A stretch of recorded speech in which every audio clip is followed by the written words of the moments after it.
హైదరాబాద్లోని necklace road peoples ప్లాజాలో అంతర్జాతీయ మహిళా దినోత్సవం సందర్భంగా హైదరాబాద్ నగర పోలీస్ ఆధ్వర్యంలో run for action 2K and 5K run 2025 కార్యక్రమాన్ని నిర్వహించారు.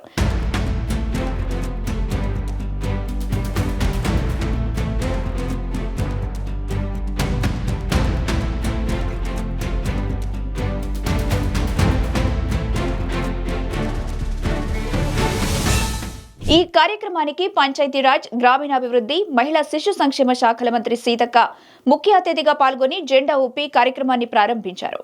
ఈ కార్యక్రమంలో తెలంగాణ ప్రభుత్వ ప్రధాన కార్యదర్శి Shantikumari, police commissioner C V Anand పాల్గొన్నారు.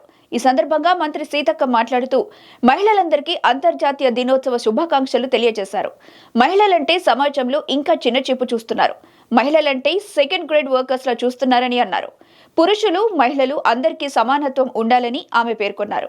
మహిళలంటే ప్రతి ఒక్కరిలో గౌరవం ఉండాలి.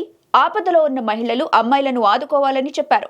రాష్ట్రంలో మహిళా వ్యక్తిత్వం వికాసం కోరుకోవాలి. సమాజంలో మహిళలను ఎదగనిద్దాం, కాపాడుదామని మంత్రి సీతక్క తెలిపారు. మనం గౌరవించాలి, వారు చేసేటువంటి కార్యక్రమాల్లో పార్టిసిపేట్ కావాలి. అదే విధంగా ఒకరినొకరు రెస్పెక్ట్ చేసుకోవాలి, సెక్యూరిటీ ఇచ్చుకోవాలి.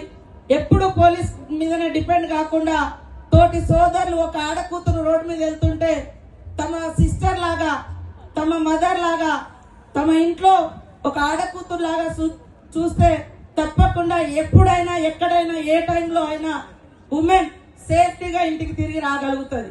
మరోవైపు సీఎం రేవంత్ రెడ్డి రాష్ట్ర మహిళలకు చేయూతనందిస్తున్నారని, పోలీస్ శాఖ ఫ్రీ హ్యాండ్ ఇచ్చారని అన్నారు. రాష్ట్ర మహిళలకు ప్రభుత్వం నుంచి అమలయ్యే అన్ని హామీలను అందిస్తామని మంత్రి సీతక్క పేర్కొన్నారు.